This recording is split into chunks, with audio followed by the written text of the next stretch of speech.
everyone, welcome back to Sunny Life Channel. Thank you so much guys for tuning in. Guys, Mseleku is a true definition of a Zulu man. He called Makhumalo into order. Whenever you buy clothes, you must have me in your mind. I can't have a wife whose body is seen by everyone. I won't allow you to dress like a child. You are my wife, not my girlfriend. Guys, as you can see, we are talking about Uthando and nesthembu.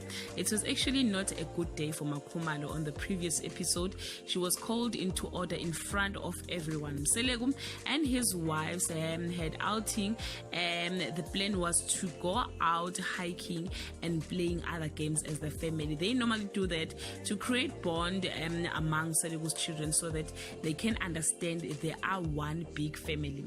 Makhumalo came late because of her radio commitment. She was wearing a black leggings, guys, with a jacket hiding her back.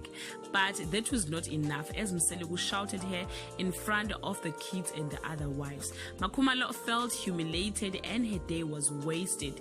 She even wanted to go home and cry as her norm when she is angry.